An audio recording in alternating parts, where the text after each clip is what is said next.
Singletons are an anti-pattern. You've probably heard this before. The reason is that it introduces global shared state. And yeah, that's dangerous. But there's another often overlooked reason why developers use the singleton pattern, one that doesn't involve global state at all. Now, in this video, I'm going to explore both sides of the pattern, the anti-pattern part and the maybe useful reason. And at the end, I'll show you a practical example of where that second part of the singleton can actually work. I'm going to be doing a lot more design pattern videos in the coming months. So make sure you subscribe so you don't miss those. And check out the design patterns playlist I've linked down below. It contains all my videos covering design patterns so far. Now, before I show you the code, every time I do a design pattern video, there's always someone in the comments saying that I shouldn't turn Python into Java, or that these design patterns are useless in Python, or some variety of that. Now, here's my response to that. I'm not doing these videos as standard design pattern explanations. My goal is not to convince you to use these design patterns all over your Python code. In fact, I chose the singleton pattern on purpose here because actually I don't think you should use it. But like I said, there is an interesting aspect to the pattern. And that is exactly my goal with these videos, to go a bit deeper than just a tutorial. Also, I might not always exactly follow the Gang of Four book version, if there is one, because to me that's not what these patterns are about. To me it's about understanding the problem that a pattern tries to solve, and then hopefully that helps you come up with a better solution when you're running into a similar problem in your own code. So, whenever someone complains about me turning Python into Java, please refer them to this video. Now let's start with a very basic example of a singleton in Python, without saying whether you should use this or not, all right? So I have a config class here. And as you can see, there is a class variable instance. So that is actually going to be the singleton instance. There's also an initializer that sets some values in the instance. In this case, a database URL and whether or not we should include debugging information or not. So the whole idea of using a singleton here is that we have one config object that we can use everywhere in our code. And how does it work in this case? Well, actually, what I've done here is override the new $$ method. And there I check, hey, if there is no instance yet attached to the class, then I'm going to create a new instance by calling the new method on the superclass, because this one is overriding that original method. Otherwise, we would get an endless loop. If there already is an instance, I'm not creating it, but simply returning the existing instance.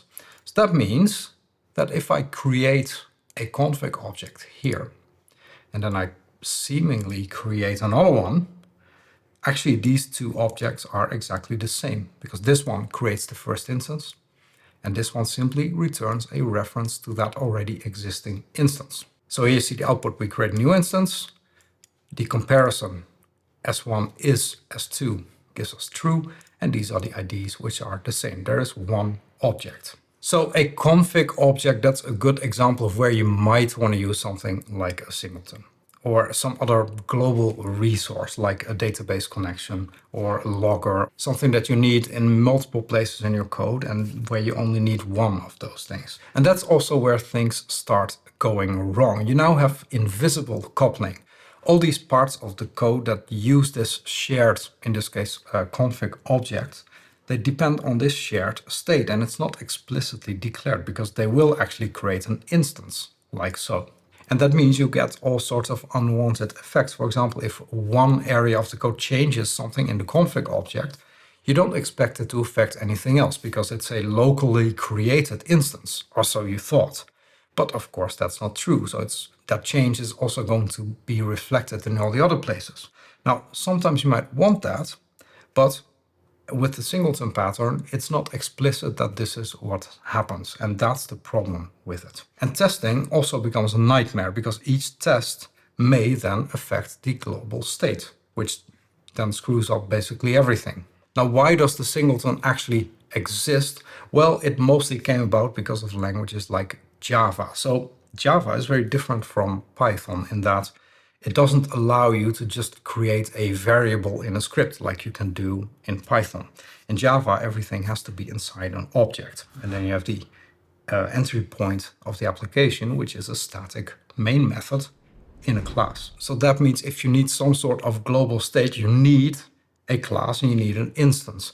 And that's what the singleton sort of tries to solve. On top of that, you can add some security mechanisms, like hiding the constructor, making it private, exposing a static instance, make sure that no other instances can ever be created. You can do that in many object-oriented languages, including Java, C++, C#, etc. Now, Python itself doesn't support private constructors. So if you try to do that, the approach kind of feels clunky and un-Pythonic. Now, if you really wanted to build a singleton class that is like generic, that you can reuse, then alternatively what you can do is use a metaclass to do something like that in Python.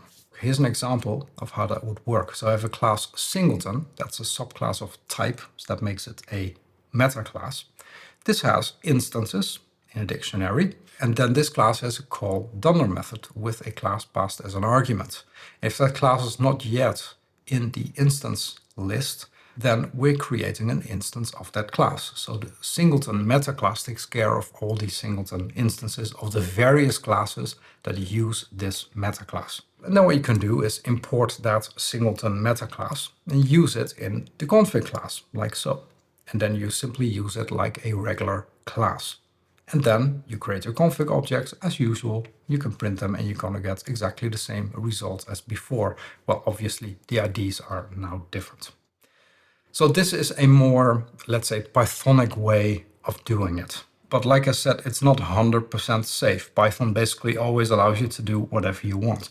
So if you do want multiple instances, the way you could do, instead of just calling the initializer here, is that you can call the new dunder method directly and then pass the class name and then call the init dunder method as well.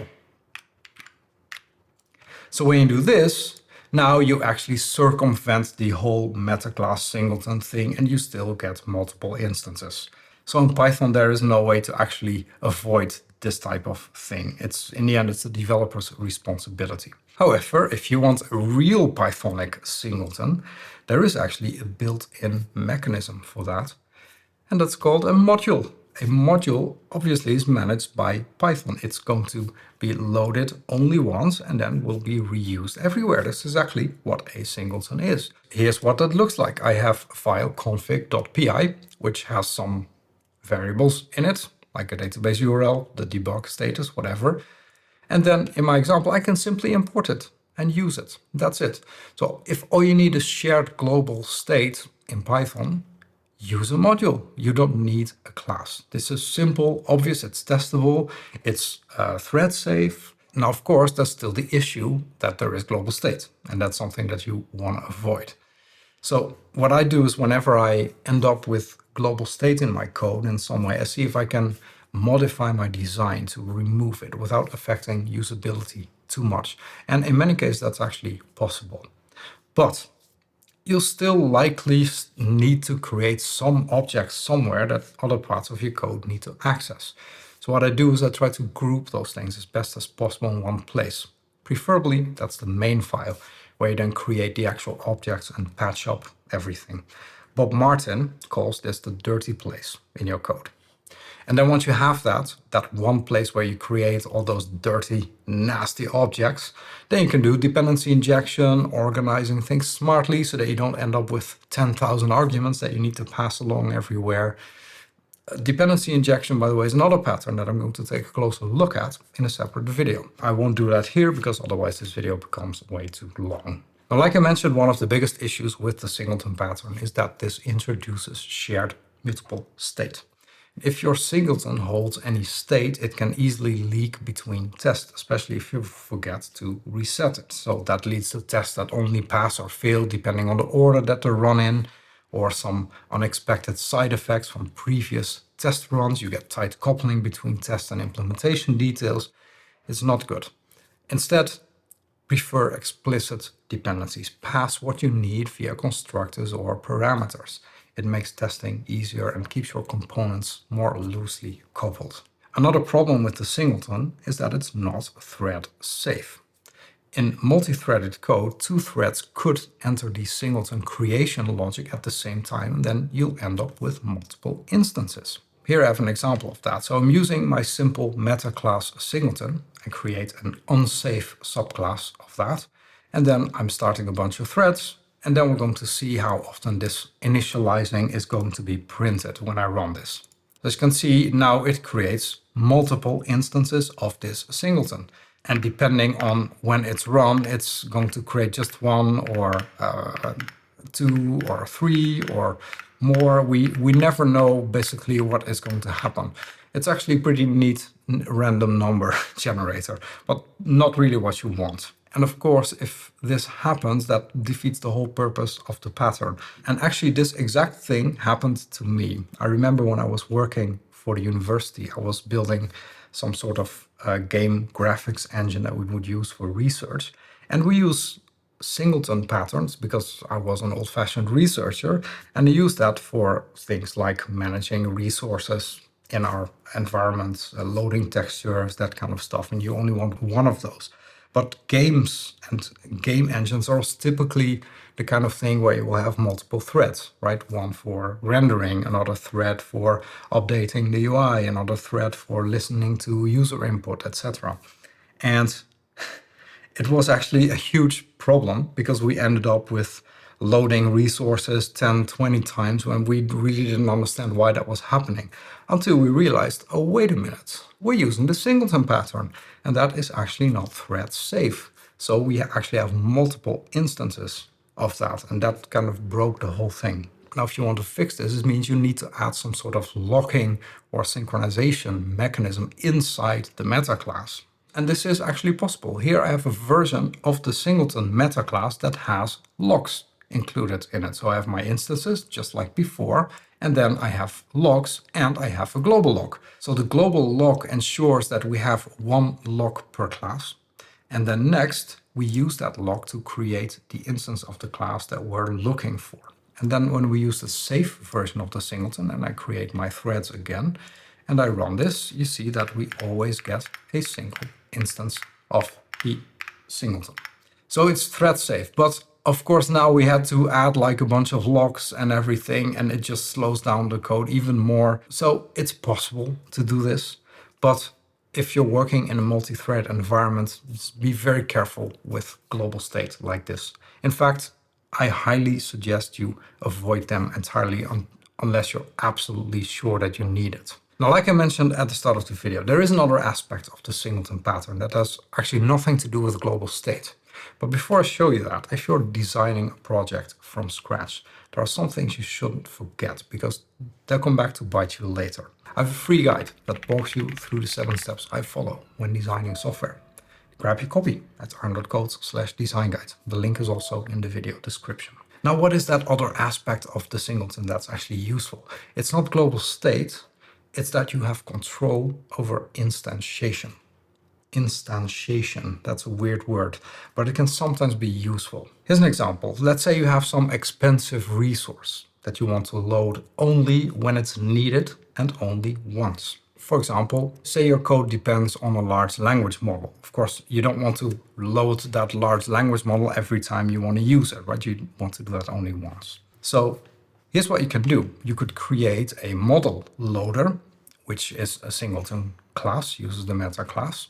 And then in the initializer, it actually loads a model. Now, I'm just printing something, but there you could actually load that very large model, which takes a long time.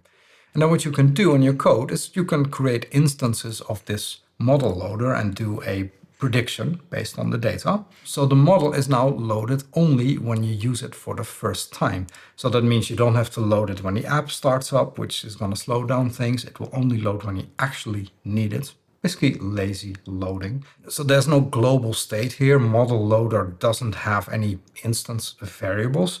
There's no testability issues here, and there's no magic. This is what controlled instantiation is. And that can be quite useful. And next to that, there is a more general version of the singleton pattern that could actually also be useful, and that's called the object pool. And that's basically a pattern where you don't have one instance, but you manage a pool of reusable instances rather than that single one. If you want me to do a full video about the object pool, let me know in the description. Now, I'd like to hear what you think. Do you use singletons in your codebase? Have you used them in the past? Do you use the pattern in other languages than Python? What are elements of this pattern that you find interesting? Let me know in the comments. Like I said, there's a playlist with all my design pattern videos up until now. Link is down below. One that I found particularly interesting is the builder design pattern. If you want to learn more about that, check out this video next. Thanks for watching and see you next time.